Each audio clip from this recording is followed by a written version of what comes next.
నమస్కారం. D news కి స్వాగతం. నేను మీ మహంతి. ముందుగా నాటి ముఖ్యాంశాలు. సీఎం చంద్రబాబుతో భేటీ అయిన QPIA సంస్థ వ్యవస్థాపకులు నాగేంద్ర నాగరాజన్. అమరావతి క్వాంటమ్ వ్యాలీ ఏర్పాటులో భాగస్వామ్యంపై చర్చ.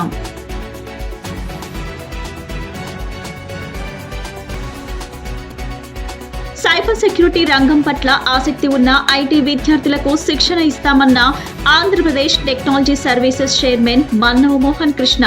దీనిపై అవగాహన కల్పించి వందలాది మందికి ఉపాధి కల్పిస్తున్నామని వెల్లడి.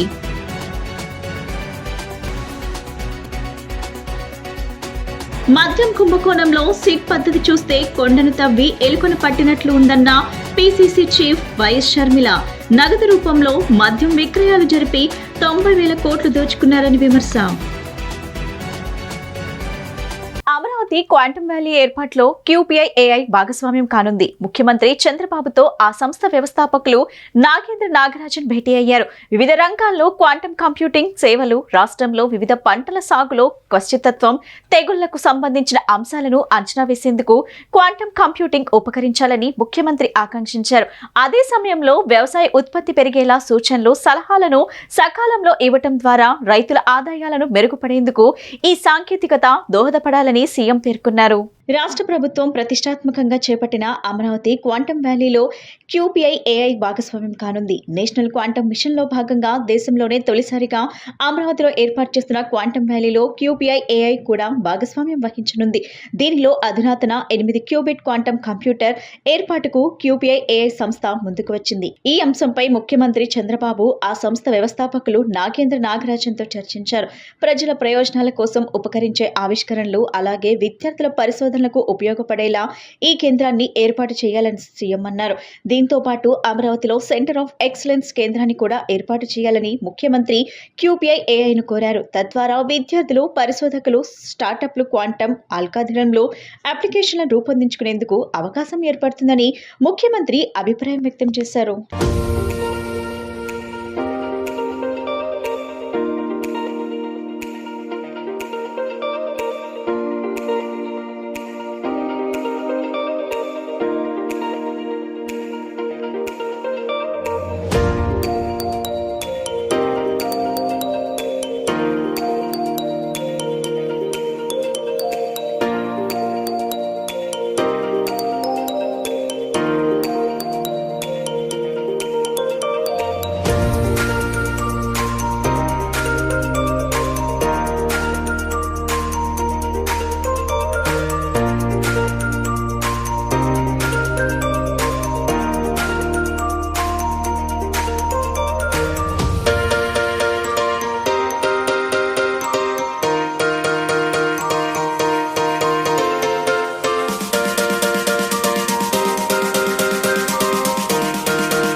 సెక్యూరిటీ రంగం పట్ల ఆసక్తి ఉన్న ఐటీ విద్యార్థులకు, ఐటీ నిపుణులకు శిక్షణ ఇచ్చి వారిని సైబర్ సెక్యూరిటీలో నిష్ణాతులుగా తయారు చేయడమే తమ లక్ష్యమని Andhra Pradesh technology services chairman Mannava Mohan Krishna తెలిపారు. ఇందుకోసం రాష్ట్ర వ్యాప్తంగా హ్యాక్థాన్లు నిర్వహించి వందలాది మందికి ఉపాధి కల్పిస్తున్నామని ఆయన వివరించారు. రాష్ట్రంలోని ఐటీ నిపుణుల వారి అనుభవాన్ని పెంచుకోవడానికి APTS ఒక వేదికగా పనిచేస్తుందన్నారు.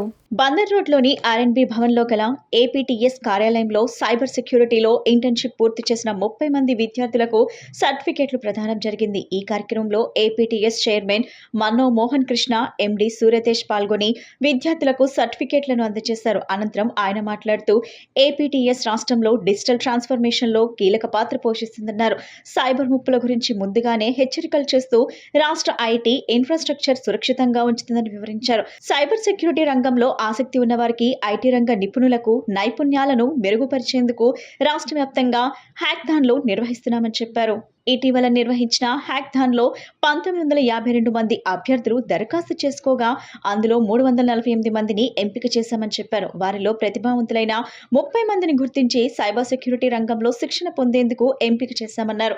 సైబర్ సెక్యూరిటీ రంగంలో గ్రాడ్యుయేట్లు, పోస్ట్ గ్రాడ్యుయేట్లు పూర్తి చేసిన వారికి నిపుణులతో శిక్షణ ఇప్పిస్తామన్నారు. శిక్షణ కాలంలో వారికి 10,000 రూపాయలు ఉపకార వేతనంగా అందజేస్తామని ఆయన వివరించారు. శిక్షణ పొందిన వారికి అనంతరం వారికి ఐటీ రంగంలో ఉన్నత ఉద్యోగాలు లభిస్తాయని తెలియజేశారు. APTS Andhra Pradesh technology services limited ఆంధ్రప్రదేశ్లో డిజిటల్ రెవల్యూషన్లో ఒక కీలక పాత్ర పోషిస్తూ cyber security, auditing and monitoring, IT infrastructure maintenance, software hardware procurement, IT projects development, Aadhaar authentication, digital signature certificates జారీ, ఈ గవర్నెన్స్, ఇలా ఎన్నో రకాల కార్యక్రమాలతో ఆంధ్రప్రదేశ్లో ఐటీ సర్వీసెస్ను విస్తృతపరచడంలో ఏపీటీఎస్ ఎంతో కీలక పాత్ర పోషిస్తుంది. మన ఏపీ ఐటీ ఇన్ఫ్రాస్ట్రక్చర్కి 24 గంటలు పర్యవేక్షిస్తూ, రక్షణ అందిస్తూ, ముందస్తు ముప్పుల గురించి కూడా హెచ్చరికలు జారీ చేస్తూ మన రాష్ట్ర ఐటీ ఇన్ఫ్రాస్ట్రక్చర్ సురక్షితంగా ఉండటంలో ఏపీటీఎస్ సైబర్ సెక్యూరిటీ విభాగం ఒక ముఖ్య భూమికని నిర్వహిస్తుంది. ఈరోజు మీతో ముఖ్యంగా 3 విషయాల మీద మాట్లాడదామని ఈ పత్రికా సమావేశాన్ని ఏర్పాటు చేయడం జరిగింది. ఒకటి, ఇటీవలే మేము రాష్ట్ర స్థాయి హ్యాకథాన్ని నిర్వహించాం. వాళ్ళందరికీ ఇప్పుడే దానిలో ఎంపికైన వాళ్ళందరికీ కూడా ఇప్పుడే మేము సర్టిఫికేట్స్ ఇవ్వడం జరిగింది. మీరందరూ కూడా చూశారు. గత ప్రభుత్వ హయాంలో జరిగిన మద్యం కుంభకోణం వెనుక దాగి ఉన్న కుట్రలు పూర్తిగా వెలికి తీయాలని కూటమి ప్రభుత్వాన్ని ఏపీసీసీ అధ్యక్షురాలు వైఎస్ షర్మిల డిమాండ్ చేశారు. మద్యం కుంభకోణంపై స్పందిస్తూ వైఎస్ జగన్ పై తీవ్ర వ్యాఖ్యలు చేశారు. అక్రమంలో ఈ మద్యం కుంభకోణం వ్యవహారంపై విచారణ జరుపుతున్న ప్రత్యేక దర్యాప్తు సంస్థపై విమర్శలు గుప్పించారు. సిట్ పద్ధతి చూస్తే కొండను తవ్వి ఎలుకను పట్టిన చందంగా ఉందన్నారు. డిస్టిలరీల వద్ద కమిషన్లు, బినామీలు, నగదు రవాణా అంశాలతో పాటు వైఎస్ జగన్ కి నెలకు 60 కోట్లు అందేవని మాత్రమే సిట్ అధికారులు చెబుతున్నారన్నారు. దీంతో ఈ మద్యం కుంభకోణంలో తయారీ నుంచి చివరి విక్రయాల వరకు అవినీతి జరిగిందనేది అర్థమవుతుందని స్పష్టం చేశారు. ప్రపంచంలో ఎక్కడా లేని విధంగా ఈ డిజిటల్ యుగంలో సైతం కేవలం నగదు రూపంలో మద్యం విక్రయాలు జరిపారని చెప్పారు. సిట్ పద్ధతిని చూస్తుంటే లిక్కర్ స్కామ్ సంబంధించి స్పెషల్ ఇన్వెస్టిగేషన్ టీం వేశారు. సిట్ పద్ధతిని చూస్తుంటే కొండను తవ్వి ఎలకను బయటికి తీసినట్టుగా ఉంది. సిట్ ఎంతసేపు డిస్టిలరీస్ దగ్గర కమిషన్లు తీసుకున్నారు, కమిషన్లు ఇవ్వకపోతే బెదిరించారు, లేదా వాళ్ళ బెనామీలను పెట్టుకున్నారు, షెల్ కంపెనీస్ని ఏర్పాటు చేసుకున్నారు, టెండ్లున్నాయి, కిక్ బ్యాక్స్ తీసుకున్నారు, ఇలాంటి ఎన్నో విషయాలు చెప్తున్నారు. జగన్మోహన్ రెడ్డి గారు నెలకు 60 కోట్ల రూపాయలు ఆయన తండ్రిని చెప్తున్నారు. 3,500 కోట్ల రూపాయలు అవినీతి జరిగిందని చెప్తున్నారు. కానీ ఆంధ్ర రాష్ట్రంలో జరిగిన మద్యం స్కాము కేవలం అంతకే పరిమితం కాదు. ఆంధ్ర రాష్ట్రంలో మద్యం స్కామ్ జరిగింది. అది మ్యానుఫ్యాక్చరింగ్ దగ్గర నుంచి, డిస్టిలరీస్ మ్యానుఫ్యాక్చరింగ్ దగ్గర నుంచి ఆఖరి కన్జ్యూమర్ సేల్స్ వరకు కూడా ఈ అవినీతి జరిగింది అన్నది చాలా స్పష్టంగా అర్థమవుతుంది. ఎందుకంటే అసలు ఎక్కడా లేని విధంగా, ప్రపంచంలో ఎక్కడా లేని విధంగా ఈ డిజిటల్ యుగంలో కూడా ఓన్లీ క్యాష్ పద్ధతుల్లో అమ్మకాలు జరిపింది కేవలం ఒక ఆంధ్ర రాష్ట్రంలో మాత్రమే అనుకుంటా. హరిహర వీరమల్లు సినిమా ఘన విజయం సాధించాలని ఆకాంక్షిస్తూ ఏపీ సీఎం చంద్రబాబు చేసిన ఎక్స్ వేదికగా చేసిన ట్వీట్ పై డిప్యూటీ సీఎం పవన్ కళ్యాణ్ స్పందించారు. ఆయన ఆప్యాయంగా చేసిన పోస్ట్ నాకు ఆశ్చర్యాన్ని, ఆనందాన్ని కలిగించిందంటూ రీట్వీట్ చేశారు. మెగా అభిమానులు చాన్నాళ్లుగా ఎదురుచూస్తున్న హరిహర వీరమల్లు ఎట్టకేలకు జూలై 24న ప్రేక్షకుల ముందుకు వచ్చింది. జూలై 23వ తేదీ రాత్రే ప్రీమియర్స్ బెనిఫిట్ షోలు పడిన సంగతి తెలిసింది. ఈ నేపథ్యంలోనే చిత్రం ఘన విజయం సాధించాలని ఆకాంక్షిస్తూ సీఎం చంద్రబాబు ఎక్స్ వేదికగా ఆసక్తికర ట్వీట్ చేశారు. ఈ ట్వీట్ పై డిప్యూటీ సీఎం పవన్ కళ్యాణ్ స్పందించారు. సీఎం పోస్ట్ ట్యాగ్ చేస్తూ సీఎం చంద్రబాబు గారికి నేను గత 10 ఏళ్లలో పలుమార్లు సమావేశమయ్యాం. అయినప్పటికీ ఎప్పుడూ సినిమాల ప్రస్తావన రాలేదు. ఈ రోజు హరిహర వీరమల్లు గురించి చంద్రబాబు నాయుడు గారు ఆప్యాయంగా అందించిన ఆకాంక్ష ఆశ్చర్యాన్ని, ఆనందాన్ని కలిగించింది. ఆ మాటలు విజయ సంకేతాలు. నా బాధ్యతలు నిర్వర్తిస్తూనే సినిమాలో నటించే వెసులుబాటు ఇచ్చినందుకు, చిత్ర విజయాన్ని ఆకాంక్షించినందుకు సీఎం చంద్రబాబు గారికి మనస్ఫూర్తిగా ధన్యవాదాలు తెలియజేస్తున్నానని పోస్ట్లో పేర్కొన్నారు.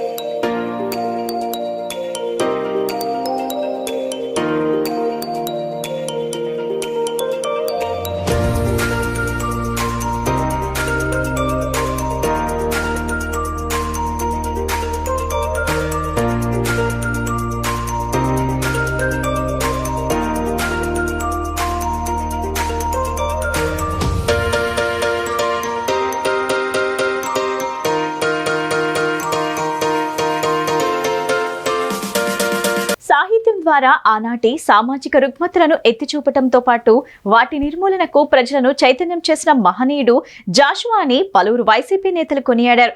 గుర్రం జాషువా ఆశయ సాధన కోసం ప్రతి ఒక్కరూ పనిచేయాలని పిలుపునిచ్చారు. చరిత్రకారుడు, కవి, సాహితీవేత్త, అణగారిన వర్గాల అణచివేతలపై తన సాహిత్యంతో సమరం చేసిన సామాజికవేత్త గుర్రం జాషువా వర్ధంతిని తాడేపల్లి వైసీపీ కార్యాలయంలో ఘనంగా నిర్వహించారు. పార్టీ ఎస్సీ సెల్ అధ్యక్షుడు టీజేఆర్ సుధాకర్ బాబు అధ్యక్షతన గుర్రం జాషువా విగ్రహానికి పార్టీ నేతలు, మాజీ మంత్రులు తానేటి వనిత, ఆదిమూలపు సురేష్ తదితరులు పూలమాలలు వేసి ఘనంగా నివాళులర్పించారు. అనంతరం పలువురు నాయకులు మాట్లాడుతూ గుర్రం జాషువా ఆశయ సాధన కోసం ప్రతి ఒక్కరూ పనిచేయాలని పిలుపునిచ్చారు. సాహిత్యం ద్వారా ఆనాటి సామాజిక రుగ్మతలను ఎత్తి చూపడంతో పాటు వాటి నిర్మూలనకు ప్రజలను చైతన్యం చేసిన మహనీయుడు జాషువాని కొనియాడారు. పద్మభూషణ్, గుర్రం జాషువా వంటి మహానుభావులు ఆనాడే సామాజిక అసమానతలపై పోరాటం చేశారని, దళితులు పడుతున్న బాధలు, కుల వివక్షతతో వారు అనుభవిస్తున్న ఆవేదనను సాహిత్య రూపంలో ఆయన సమాజం ముందు పెట్టారన్నారు. విశ్వనరుణ్ణి నేను అని చాటుకున్న గొప్ప సంస్కర్త, అసమానతలు లేని సమాజాన్ని సృష్టించాలని ఆయన కన్న కలలను తన పాలనలో ఆచరణలోకి తీసుకొచ్చిన నాయకుడు వైఎస్ జగన్ అని అన్నారు. ప్రపూర్ణ నవయుగ కవి చక్రవర్తి,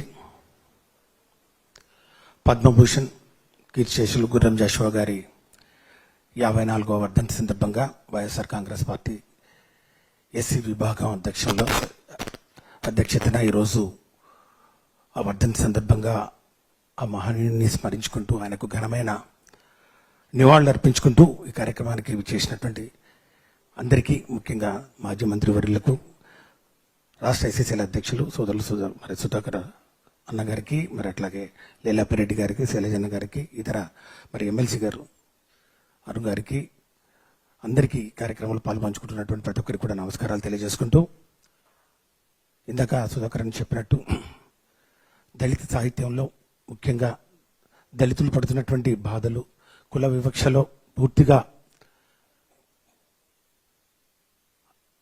అణగారిన వర్గాలు ఏ విధంగా అణచివేయబడ్డారో మరి కవితల ద్వారా ఒక పోరాటమే చేసినటువంటి ఒక విశ్వనరుణ్ణి నేను అని చెప్పినటువంటి గొప్ప కవి కీర్తిశేషులు గుర్రం జాషువా గారు అని చెప్పి కూడా ఈ సందర్భంగా ఈరోజు వైఎస్ఆర్ కాంగ్రెస్ పార్టీ ఎస్సీ విభాగం ఆధ్వర్యంలో గుర్రం జాషువా గారి వేడుకలు ఇంత ఘనంగా నిర్వహించడం, వర్ధంతి వేడుకలు ఇంత ఘనంగా నిర్వహించడం అదేవిధంగా జాషువా గారి రచనలు గబ్బిలం దగ్గర నుంచి, పెరదోష దగ్గర నుంచి, సాహిత్యం దగ్గర నుంచి, స్వేచ్ఛ దగ్గర నుంచి, సమానత్వం దగ్గర నుంచి ఆయన రచనలు ఏదైతే అప్పట్లోనే ఏ విధంగా ఒక మనిషిని అంటరానితనం అని చెప్పి ఒక ముద్ర వేసి ఆ ముద్రలో ఆ గబ్బిలం ఏదైతే ఒక చోట ఇరుక్కుపోయి బయటికి రాలేక దళితులు పడే వేదనను తన రచనల ద్వారా తెలియజేసిన జాషువా గారు జలవనరుల సద్వినియోగంతోనే ఏ ప్రాంతాన్నైనా సస్యశ్యామలం చేయవచ్చునని, కరువు కాటకాలను పారద్రోలవచ్చునని సర్ ఆర్థర్ కాటన్ మహనీయుడు నిరూపించారని రాష్ట్ర జలవనరుల శాఖ మంత్రి నిమ్మల రామానాయుడు ప్రశంసించారు. ఆయన స్ఫూర్తిని గౌరవ ముఖ్యమంత్రి చంద్రబాబు నాయుడు ఆదర్శంగా తీసుకుని రాష్ట్రంలో నదుల అనుసంధాన ప్రక్రియకు శ్రీకారం చుట్టారని స్పష్టం చేశారు. నదుల అనుసంధానం ద్వారా రాష్ట్రాన్ని కరువు రహిత ప్రాంతంగా మార్చవచ్చునని, ప్రతి ఎకరాకు నీరిచ్చి సిరి సంపదలు సృష్టించవచ్చునని కార్యాచరణకు దిగినట్లు మంత్రి చెప్పారు. సచివాలయంలో గురువారం సర్ ఆర్థర్ కాటన్ వర్ధంతి కార్యక్రమంలో పాల్గొని ఆ మహనీయుడు చిత్రపటానికి మంత్రి నిమ్మల రామానాయుడు నివాళులర్పించారు. ఆంగ్లేయుడైనప్పటికీ ఆర్థర్ కాటన్ ఆనాడు ముందు చూపుతో ధవళేశ్వరం, కృష్ణా ఆనకట్టలతో పాటు ఉభయ గోదావరి, కృష్ణా జిల్లాల్లో కాలువల నిర్మాణాలకు కృషి చేసిన మహానుభావుణ్ణి కొనియాడారు. అయితే ఇన్నేళ్ల సుదీర్ఘ ఇరిగేషన్ చరిత్రలో గత 5 ఏళ్ల జగన్ పాలన మాయని మచ్చలా తయారైందని అన్నారు. ఇరిగేషన్ రంగానికి జరిగిన నష్టం అపారమని ఆవేదన చెందారు. పోలవరం ప్రాజెక్టుతో పాటు ఇరిగేషన్ వనరులు విధ్వంసమయ్యాయి అన్న సంగతి తెలిస్తే కాటన్ ధర ఆత్మ సైతం క్షోభిస్తుందన్నారు. కూటమి ప్రభుత్వం ఆవిర్భవించిన ఈ సంవత్సరంలోనే పోలవరం ప్రాజెక్టుతో పాటు ఇరిగేషన్ రంగాన్ని చంద్రబాబు గాడిలో పెట్టారని మంత్రి నిమ్మల పేర్కొన్నారు. కాటన్ మహాశయుడు స్ఫూర్తితో గోదావరి వరద జలాలు వృధాగా సముద్రంలోకి పోకుండా పోలవరం బనకచెర్ల లింక్ ప్రాజెక్టుకు చంద్రబాబు రూపకల్పన చేశారని మంత్రి చెప్పారు.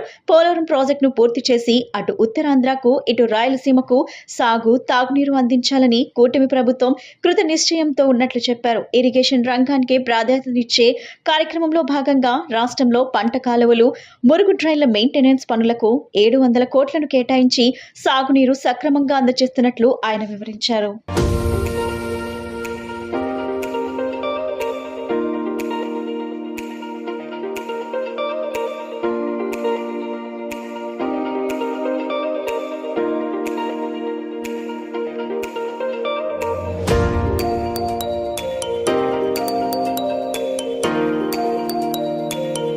ఆషాఢ సారి సమర్పణ ఉత్సవములు నేటితో ముగుస్తున్న సందర్భంగా వైదిక సిబ్బంది అమ్మవారికి ఘనంగా సారి సమర్పించారు. స్థానాచార్య, ప్రధాన, ఉప ప్రధాన అర్చకులు, ముఖ్య మరియు అర్చకులు, పరిచారకులు, వైదిక సిబ్బంది, వేద పండితులు 50 మంది అర్చక సిబ్బంది మంగళ వాయిద్యాలతో ఊరేగింపుగా వెళ్లి శ్రీ అమ్మవారికి సారి సమర్పించారు.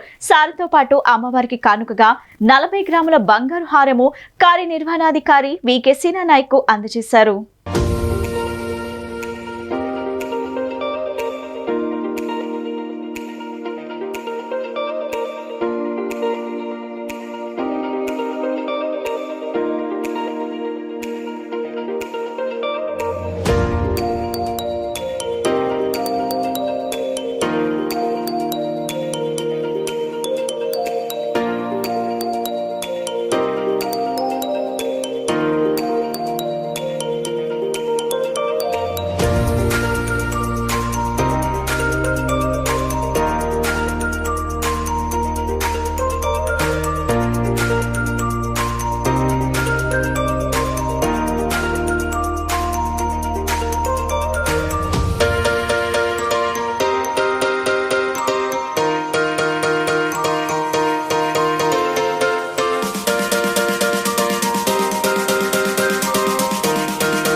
అమ్మవారికి సంబంధించిన అనేక పవిత్ర కార్యక్రమాల్లో ఈ నెక్స్ట్ డే నుంచి కూడా మనకు పవిత్రోత్సవాలు కూడా స్టార్ట్ అవుతున్నాయి. అది మీ అందరికీ తెలిసిందే. సో ఏది ఏమైనప్పటికీ అమ్మవారికి శ్రావణ మాస ప్రత్యేక పవిత్రోత్సవాలు స్టార్ట్ అవుతున్నాయి. ఏది ఏమైనా అమ్మవారికి సంబంధించిన కార్యక్రమాలు ఎక్కడ కూడా ఏవి కూడా మిస్ అవ్వకుండా ప్రతిదీ కూడా మా యొక్క వైదిక కమిటీ ఆధ్వర్యంలో మరియు దేవాదాయ ధర్మదాయ శాఖ సిబ్బంది ఆధ్వర్యంలో భక్తులకు ప్రతిదీ కూడా విశదీకరించి వాళ్ళందరినీ కూడా ఈ యొక్క కార్యక్రమాల్లో పాల్గొనేటందుకు మేమందరం కృషి చేస్తామని భావిస్తున్నాము. కరుణా దయార్ద్రములు కలిగినటువంటి తల్లి దుర్గమ్మ, ఆవిడ్ని గనక ఆరాధిస్తే, ఆవిడ నామం ఉచ్చరిస్తే చాలు సకల దుర్గతులన్నీ కూడాను నివారణ అయ్యి సద్గతులు కలిగేటటువంటి యొక్క గొప్ప మహాక్షేత్రం ఇంద్రకీలాద్రి మీద స్వయం వ్యక్తమై వెలసినటువంటి దుర్గాదేవి ఆలయం. ఈ ఆలయంలో నిత్యోత్సవ, పక్షోత్సవ, మాసోత్సవ, సాంవత్సరిక విశేష ఉత్సవాల్లో భాగంగా ఆషాఢమాసం వారాహి నవరాత్రోత్సవ మాసము చాలా విశేషమైనటువంటిది. మునులు, ఋషులు అందరూ కూడా యతులు చాతుర్మాస్య దీక్షలు చేసి లోక కళ్యాణం చేసేటటువంటి యొక్క మాసాలు.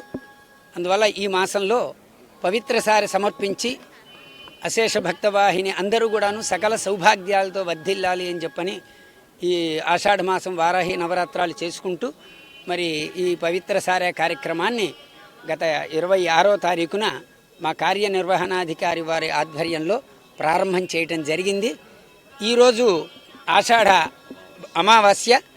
ఈరోజు దేవస్థాన వైదిక సిబ్బంది, వేద పండితులు, అర్చకులు, ప్రధాన అర్చకులు, ఉప ప్రధాన అర్చకులు, ముఖ్య అర్చకులు, అర్చకులు, పరిచారకులు మొత్తం అందరూ కూడాను వైదిక సిబ్బంది అందరూ కూడా ఈరోజు అమావాస్య కాబట్టి ఈ రోజుతో సారి సమాప్తి చేయటం జరుగుతున్నది.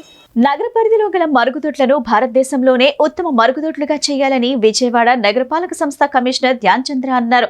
నగరంలో ఉన్న మార్కెట్లు, రైతు బజార్ల నుండి వచ్చే వ్యర్థాలపై సంపూర్ణ నివేదికను సమర్పించాలని chief city planner, chief medical health officer, estate ఆఫీసర్ల సమన్వయంతో వ్యర్థాల నిర్వహణపై ఒక నివేదికను సమర్పించాలని ఆదేశించారు. గురువారం ఉదయం తన పర్యటనలో భాగంగా Indrakeeladri municipal stadium, water tank road, Sambamurthy road, Governorpet, CK Reddy road, Ajit Singh Nagar, excel plant ప్రాంతాలన్నీ పర్యటించి క్షేత్రస్థాయిలో పరిశీలించారు. విజయవాడ నగరపాలక సంస్థ పరిధిలో గల మరుగుదొడ్లన్నీ భారతదేశంలోని ఉత్తమ మరుగుదొడ్లుగా తీర్చిదిద్దాలని ఇంజనీరింగ్ సిబ్బందిని ఆదేశించారు. ఇప్పటికే నగరంలో ఉన్న 70 మరుగుదొడ్లను, వాటికి చేయాల్సిన మరమ్మతులు, ప్రజలకు కావాల్సిన అవసరాలకు తగ్గట్టుగా ఇంజనీరింగ్ సిబ్బంది ప్రణాళికను సిద్ధం చేయగా వాటిని త్వరగా అమలుపరిచి నగర పరిధిలో గల మరుగుదొడ్లను ఉత్తమ మరుగుదొడ్లుగా ఉంచాలని అన్నారు. నగరంలో ఇంజనీరింగ్ అధికారులందరూ ప్రతి రోడ్లో పర్యటించి నగరంలో ఉన్న 1640 గుంతలను పూడ్చినప్పటికీ కొత్త గుంతలు ఏమైనా ఏర్పడినాయా లేవా అని ఎప్పటికప్పుడు పరిశీలించి కొత్తగా ఏర్పడిన గుంతలను కూడా పూడ్చి గుంతలు లేని నగరంగా విజయవాడను ఉంచాలని అధికారులను ఆదేశించారు.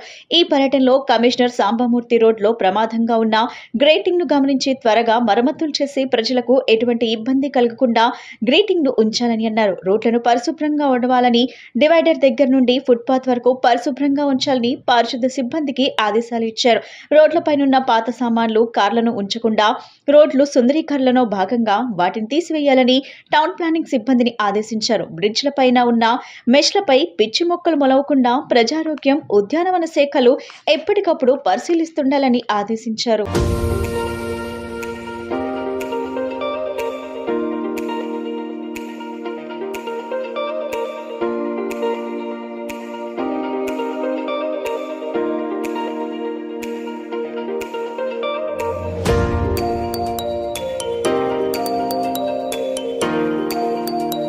విపత్తు నిర్వహణపై వివిధ శాఖలతో ఐసీఎల్ఏ ఆధ్వర్యంలో అడిషనల్ కమిషనర్ చంద్రశేఖర్ సమావేశం నిర్వహించారు.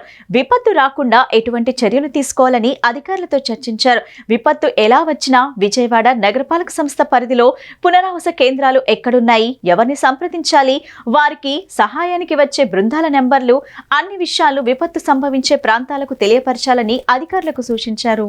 విజయవాడ నగరపాలక సంస్థ ప్రధాన కార్యాలయంలో గల నూతన భవనంలోని మీటింగ్ హాల్లో విపత్తు నిర్వహణపై వివిధ శాఖలతో ఐసీఎల్ఏ ఆధ్వర్యంలో అడిషనల్ కమిషనర్ చంద్రశేఖర్ సమావేశం నిర్వహించారు. ఈ సమావేశంలో విపత్తు ఎన్ని విధాలుగా రావచ్చు, విపత్తు రాకుండా ఎటువంటి చర్యలు తీసుకోవాలి, విపత్తు సమయంలో ఎటువంటి చర్యలు తీసుకోవాలి, విపత్తు ఎదుర్కొన్న తర్వాత ఎటువంటి చర్యలు తీసుకోవాలి వంటి అంశాలు చర్చించారు. ఇతర రాష్ట్రాల్లో, దేశాల్లో విపత్తు నిర్వహణ ఎలా జరుగుతుంది, ఆ పద్ధతులు ఏ విధంగా మనకు అమలు చేయవచ్చు వంటి విషయాలపై చర్చించారు. ఈ సందర్భంగా అడిషనల్ కమిషనర్ మాట్లాడుతూ విజయవాడ నగరపాలక సంస్థ గత సంవత్సరం తీవ్రమైన విపత్తును ఎదుర్కొందని, విపత్తు ఎప్పుడు వస్తుంది, ఎలాంటి పరిస్థితుల వల్ల వస్తుంది అన్న అంశాలు మనం చెప్పలేమని, కానీ విపత్తు ఎలా వచ్చినా విజయవాడ నగరపాలక సంస్థ పరిధిలో విపత్తు సమయంలో పునరావాస కేంద్రాలు ఎక్కడున్నాయి, ఎవరిని సంప్రదించాలి, వారికి సహాయానికి వచ్చే బృందాల నెంబర్లు అన్ని విషయాలు విపత్తు సంభవించే ప్రాంతాలకు తెలియపరిచినట్లు తెలిపారు. తద్వారా ప్రజలు ఎటువంటి పరిస్థితుల్లోనైనా సరే వారిని వారు కాపాడుకునే చర్యలు ఖచ్చితంగా తీసుకునే అవకాశం ఉంటుందని అన్నారు. So in this area, we have fixed one reaction. Whenever you must know when disaster happen, how to react, whom to approach and where to go. So we need to include this also in the plan. Without people knowing, they don't know whom to approach because communications will be cut off, roads will not be accessible, water will be there, or even fire will be there. So whenever something happens, whom to approach and where to go, take care, which is can sustain and react to the disaster that happen. So we don't know which type of disaster can come next because government has taken a lot of steps. So Krishna is through Krishna River facility, our areas are getting inundated. Even in the Krishna Lake area and also they will be wall and all. So suddenly we received something from Budamel which we didn't expect. For many years it was not happening actually.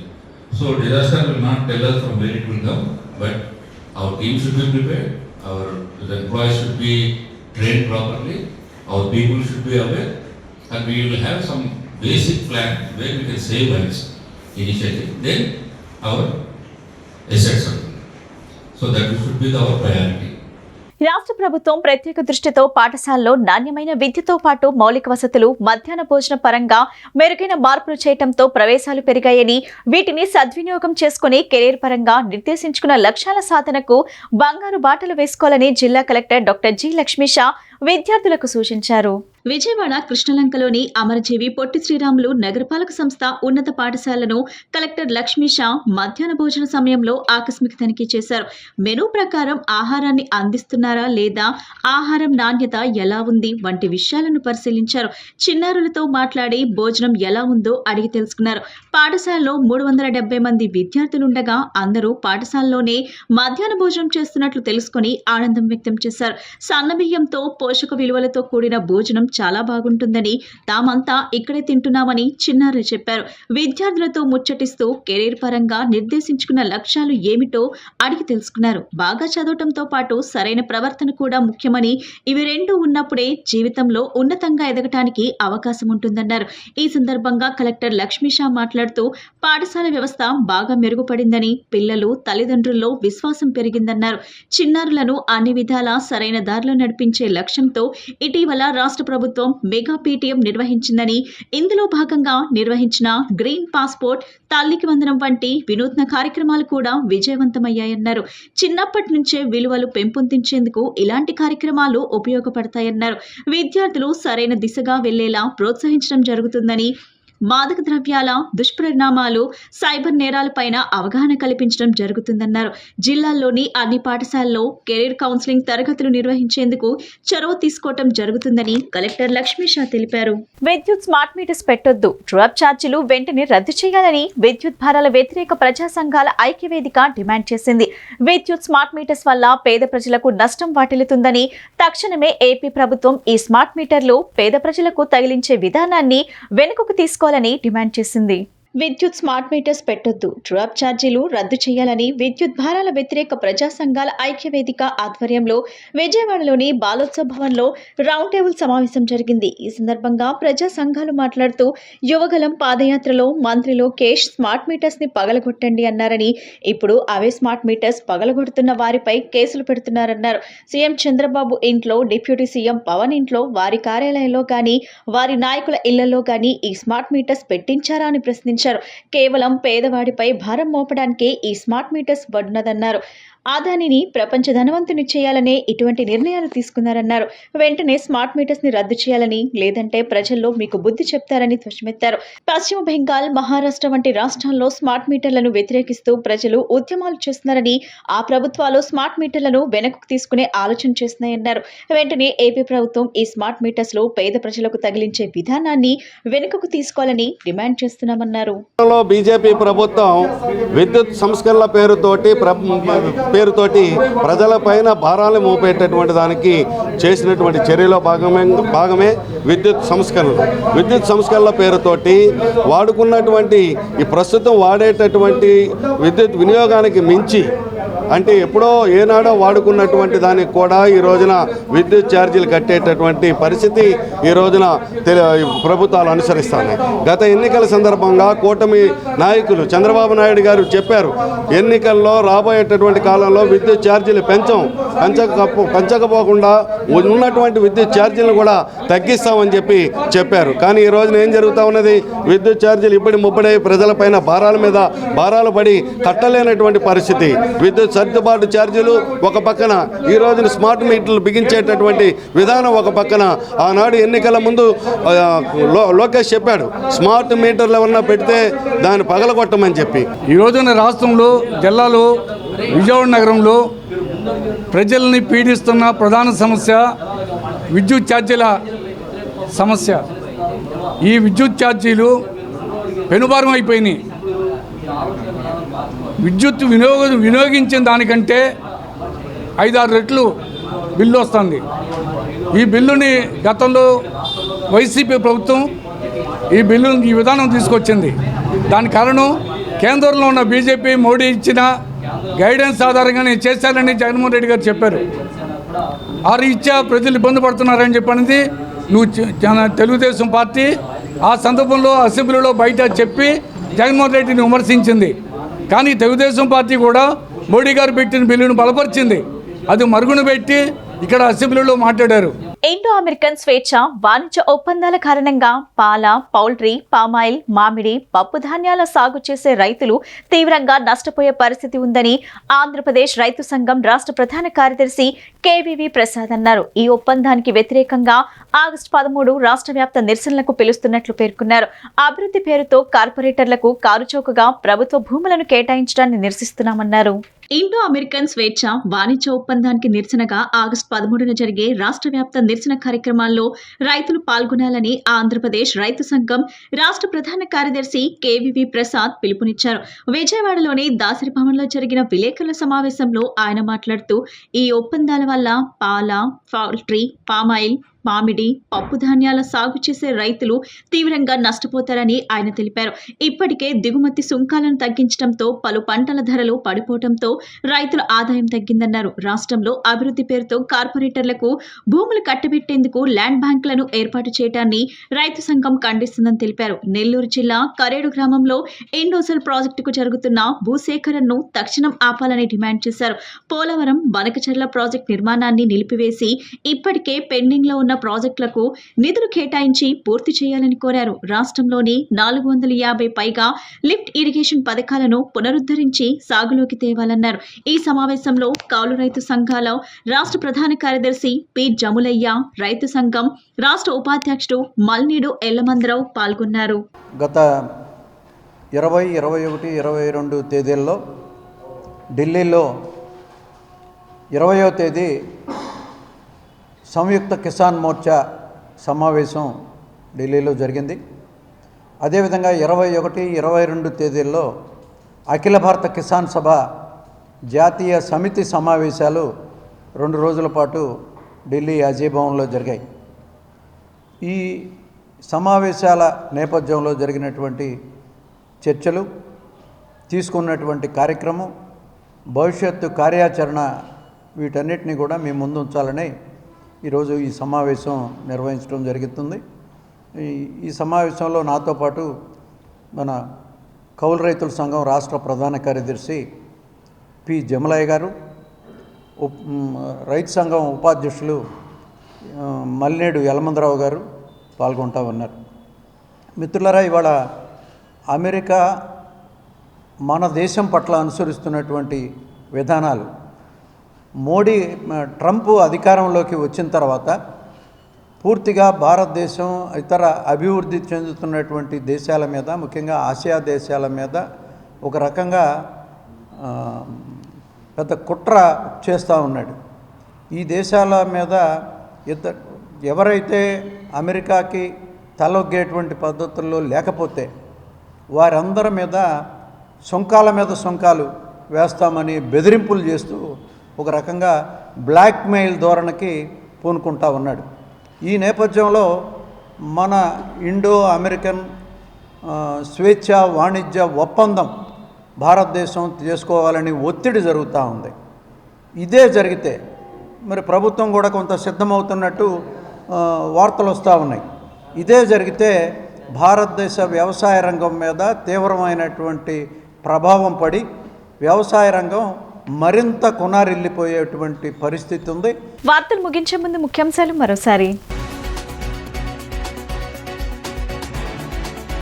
CM చంద్రబాబుతో భేటీ అయిన QPIA సంస్థ వ్యవస్థాపకులు Nagendra Nagarajan. Amaravati quantum valley ఏర్పాట్లో భాగస్వామ్యంపై చర్చ.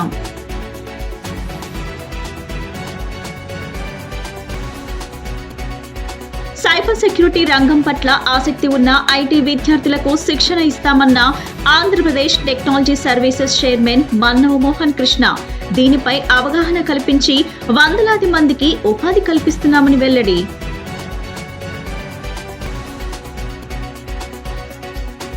మద్యం కుంభకోణంలో SIT పద్ధతి చూస్తే కొండను తవ్వి ఎలుకను పట్టినట్లు ఉందన్న PCC చీఫ్ వైఎస్ షర్మిల. నగదు రూపంలో మద్యం విక్రయాలు జరిపి 90,000 కోట్లు దోచుకున్నారని విమర్శ. ఈ బులెటిన్ ఇంతటితో సమాప్తం. తిరిగి మరో బులెటిన్ కలుద్దాం. నమస్కారం.